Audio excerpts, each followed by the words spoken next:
সাধারণকালের চতুর্বিংশ সপ্তাহ বুধবার। প্রথম পাঠ করিন্থীয়দের কাছে প্রেরিত দূত পলের প্রথম পত্র, 12 অধ্যায় পদ সংখ্যা 31 থেকে 13 অধ্যায় পদ সংখ্যা 13 পর্যন্ত। বিশ্বাস, আশা ও ভালোবাসা, এই তিনটি তো আছেই, কিন্তু ভালোবাসাই সর্বশ্রেষ্ঠ। প্রিয়জনেরা, তোমরা ওই সব দিব্যদানের মধ্যে যেগুলি মহত্তর, সেগুলি পাবার জন্যেই আগ্রহী হও। এবার আমি তোমাদের এমন একটি পথের সন্ধান দিচ্ছি, যে পথ সর্বশ্রেষ্ঠ পথ। আমি যদি মানুষদের ও স্বর্গদূতদের ভাষায় কথা বলতে পারি, অথচ আমার অন্তরে যদি না থাকে ভালোবাসা, তাহলে আমি ঢংঢঙানো কাঁসর বা ঝনঝনে করতাল ছাড়া আর কিছুই নয়। আর আমি যদি প্রাবক্তিক বাণী ঘোষণা করতে পারি, যদি উপলব্ধি করতে পারি সমস্ত রহস্যাবৃত সত্য, জানতে পারি ধর্মজ্ঞানের সমস্ত কথা, যদি আমার অন্তরে থাকে পর্বত সরিয়ে দেবার মতো পূর্ণ বিশ্বাস, অথচ না থাকে ভালোবাসা, তাহলে আমি তো কিছুই নই। আর আমি যদি আমার সমস্ত কিছুই দিন দরিদ্রের মধ্যে বিলিয়ে দিই, এমনকি আমার নিজের দেহ আগুনে সঁপে দিই, অথচ আমার অন্তরে যদি না থাকে ভালোবাসা, তাহলে তাতে আমার কোনো লাভই নেই। ভালোবাসা নিত্য সহিষ্ণু, ভালোবাসা স্নেহ কোমল, তার মধ্যে নেই কোনো ঈর্ষা। ভালোবাসা কখনো বড়াই করে না, উদ্ধতও হয় না, রুক্ষও হয় না। সে স্বার্থপর নয়, বদমেজাজিও নয়। পরের অপরাধ সে কখনো ধরেই না। অধর্মে সে আনন্দ পায় না, বরং সত্যকে নিয়েই তার আনন্দ। ভালোবাসার সমস্তই ক্ষমার চোখে দেখে। তার বিশ্বাস সীমাহীন, সীমাহীন তার আশা ও তার ধৈর্য। ভালোবাসার মৃত্যু নেই। প্রাবক্তিক বাণী ঘোষণা, তা তো একদিন মূল্যহীন হয়ে যাবে। অজ্ঞাত ভাষায় কথা বলা, তা তো একদিন শেষ হয়ে যাবে। ধর্মীয় জ্ঞান, তাও তো মূল্যহীন হয়ে যাবে, কারণ আমাদের সমস্ত জানাই যে অসম্পূর্ণ। অসম্পূর্ণ আমাদের সমস্ত প্রাবক্তিক বাণী ঘোষণা। কিন্তু যা পূর্ণ, তা যখন আসবে, তখন যা কিছু অসম্পূর্ণ, তা সবই অসার হয়ে যাবে। আমি যখন শিশু ছিলাম, তখন শিশুর মতো কথা বলতাম, শিশুর মতো ভাবতাম, শিশুরই মতো বিচার করতাম। কিন্তু যখন মানুষ হয়ে উঠলাম, তখন শিশুর সব কিছুই আমি বাদ দিয়ে দিলাম। এখন আমরা যেন দেখছি দর্পণের মধ্য দিয়ে, ঝাপসাভাবে, কিন্তু তখন আমরা দেখতে পাবো মুখোমুখি হয়ে।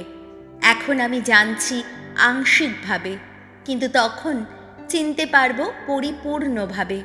ঈশ্বর যেমন পরিপূর্ণভাবেই আমাকে চিনেছেন। আপাতত বিশ্বাস, আশা ও ভালোবাসা, এই তিনটিই থেকে যাচ্ছে বটে, কিন্তু ভালোবাসাই সর্বশ্রেষ্ঠ। প্রভুর বাণী, শ্যাম সঙ্গীত ধুয়ো। ধন্য, চিরধন্য ভগবানের মনোনীত জন যারা। ভগবানের গুণগান করো সেতারের ঝংকারে।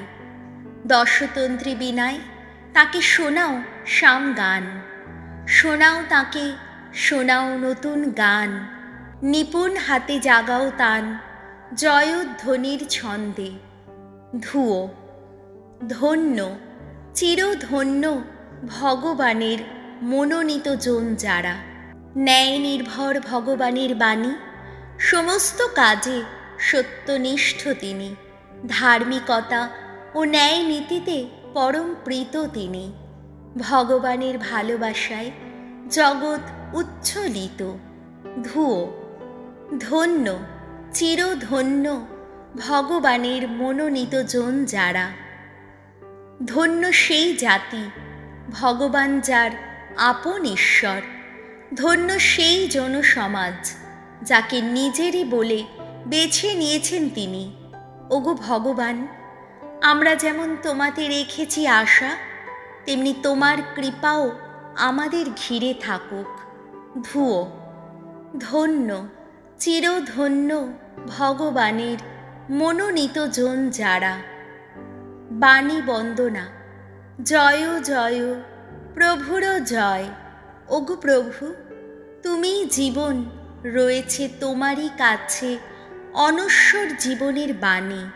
জয় জয় প্রভুর জয়। লুক রচিত মঙ্গল সমাচার 7 অধ্যায়, পদ সংখ্যা 31 থেকে 35। ফরিসিরা ও শাস্ত্রীরা না মানল দীক্ষাগুরু জোহরের কঠোর সাধনা, না মানল যিশুর স্বাভাবিক মানবতাপূর্ণ জীবন। যিশু একদিন সমবেত লোকদের কাছে এই কথা বললেন, কার সঙ্গে আমি এই প্রজন্মের মানুষের তুলনা করব? তারা কাদের মতো? তারা যেন হাটে বসে থাকা সেই বালকদেরই মতো, যাদের একদল আর একদলকে ডাক দিয়ে বলে, তোমাদের জন্য আমরা বাঁশি বাজালাম, তবুও তোমরা নাচলে না, শোকের গানও গাইলাম, আর তবুও তোমরা কাঁদলে না। তার মানে দীক্ষাগুরু যখন এলেন, তিনি না খেলেন রুটি, না ছুলেন সুরা, আর তোমরা কিনা বললে ওকে একটা অপদূতে পেয়েছে। মানবপুত্রও এলো, সে কিন্তু আহারও করলো, পানও করলো, আর তোমরা কিনা বলছো, ওই দেখো একটা পেটুক, একটা মাতাল, যত করগ্রাহক আর পাপীর বন্ধু। আসলে ঐশ্বপ্রজ্ঞার পথে চলে যারা, তাদের সকলের আচরণেই তো ঐশ্বপ্রজ্ঞা সার্থক বলে প্রমাণিত হয়। প্রভু যিশুর মঙ্গল সমাচার।